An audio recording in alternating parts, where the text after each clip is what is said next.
Welcome to my talk on map interpretation. On the first slide, it might look a bit off topic to this conference, but I will show you that it is not at all.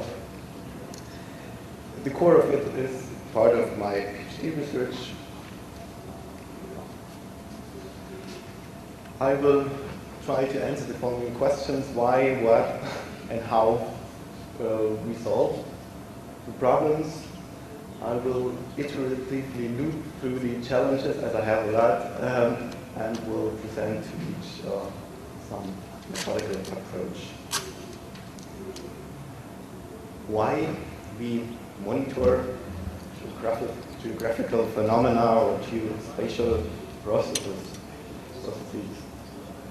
Well, we sense, map, and the state of some process, some phenomena, in order to derive spatial metrics or indicators.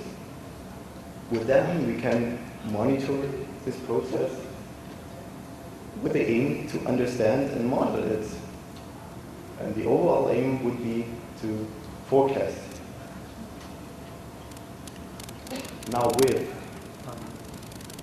remote sensing imagery, we can, and with the tools we've seen at this conference, we can monitor processes from the near past to today, and we will have even more tools and imagery in the future. But we are now interested in long-term monitoring further back. This is why we believe that if you have a longer time series, a longer term monitoring, we can maybe even better understand and model processes. And yeah. So the idea is to combine the data derived from remote sensing imagery with scanned map imagery. This idea is not new. In many studies, this is the way long-term monitoring is carried out. But mostly, the information that is derived from the maps is done by manual digitizing. And if it's automatically done, then it's mostly on single maps on one time step. So, and the idea is to use a GEOBIA approach in order to derive this information. Now I'll show you the potential of maps, at least in countries with a long cartographic tradition. And there are some. When it comes to urban applications and monitoring, we will have a bright future. We will have 3D city models, and we will be able to monitor cities even in 3D. At the moment, we are able to monitor them on building level with remote sensing imagery, but as I said, we want to go further back. And here are some examples of old maps, and it's surprisingly how much information they contain, even over the centuries.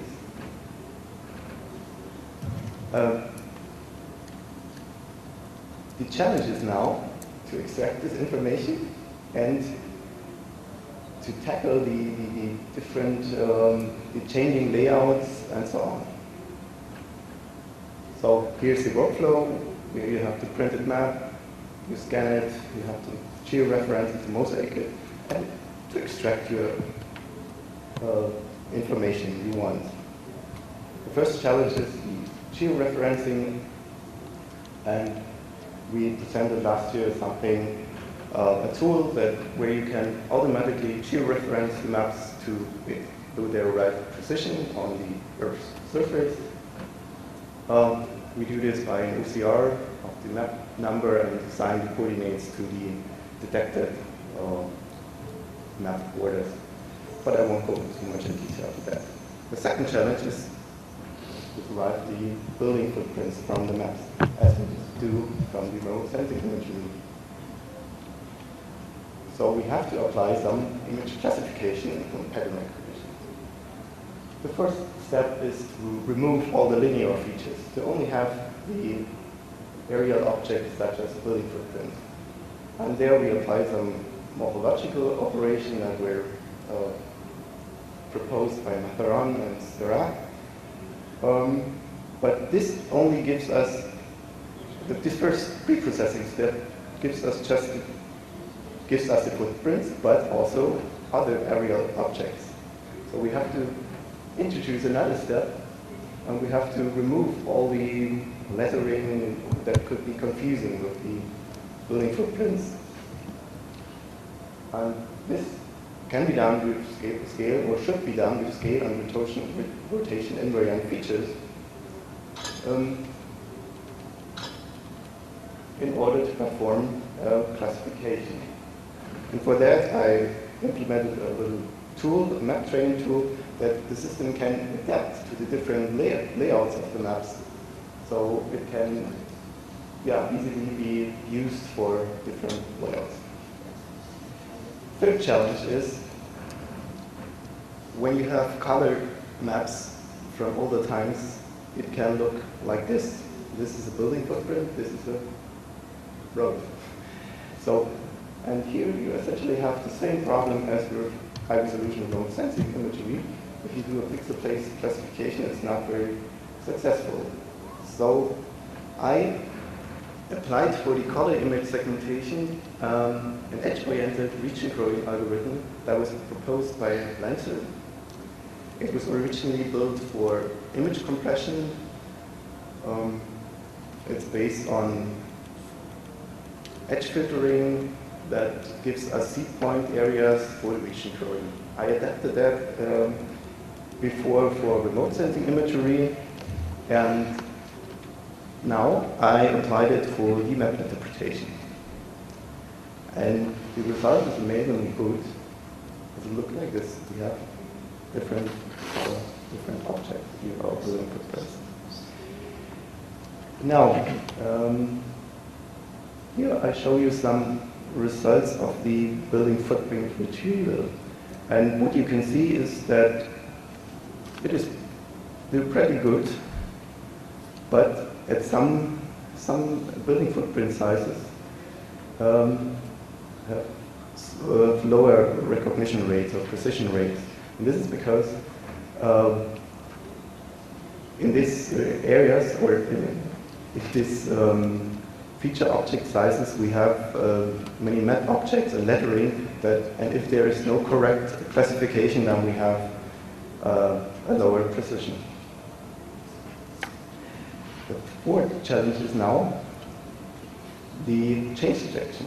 When we compare different maps over the years, and as suggested by Niemeyer et al., if you want to do structural changes, then with comparison small objects, you have to apply object-based detection.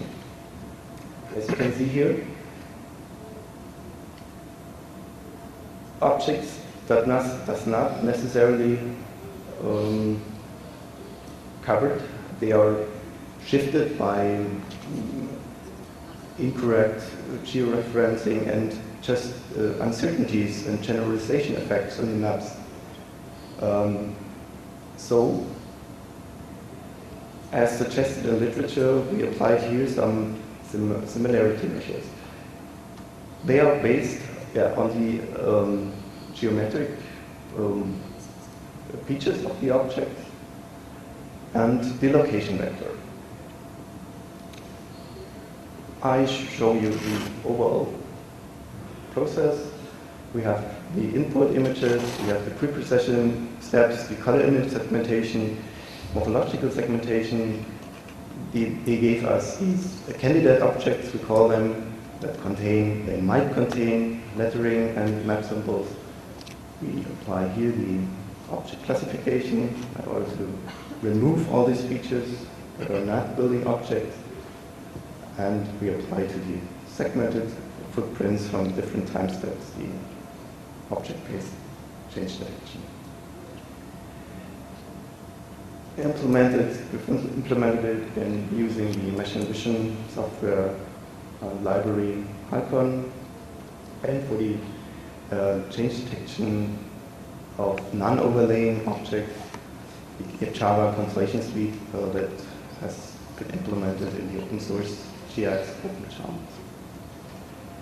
Now I will show you some results and application, why it is good to have this data.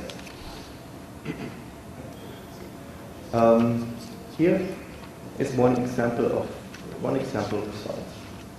And what you can see is that you can, with that, detect intra-urban changes, not only on a block or urban block level, but also intra-block or intra-urban changes. Why is that important? With that, you can see if a new development is an infill development or a new development outside the settlement area. And with this, you can derive sustainability measures. We actually do in Germany. So communities, municipalities can compare each other to their fulfillment of sustainability measures. There is a target of 3 to 1 infill developments to greenfield development. That is said to be sustainable. That's what's said in our sustainability strategy. And so we provide a tool to measure and compare it. This is an outlook. We would like to transfer this knowledge and information to a web-based nationwide monitoring system that is presented in Meinel 2010. We have already there the recent data, but we want to extend it with the data derived from the maps from the last years. Conclusions and further research. I think I could show that cartographic representations of the Earth's surface provide a valuable source to derive the evolution of geographical objects such as building footprints for long periods of time. I could show that the object-based approach shows great potential to access this information from these maps. But a further challenge will be the fusion of the up-to-date information that we derive from remote sensing imagery with the historical data. That's going to be another challenge because the object modeling and the size of the objects, the shape of the object is very different. So the change detection will be much more challenging than it is here. And we want to extend it to landscape features, growth network, and urban blocks. They are currently running some researches on that. Further research should also be put in multi-representation databases that we can hold an object over the time in different shapes, not only currently we hold the recent object and follow the history or put the history in attributes, but it would be more valuable to have this object in from different points in time. And we want to apply some spatial matrix and data mining on this data to derive more valuable information from it. That's it. Thank you for your attention, and I hope I have left you as clueless as these guys here. Thank you.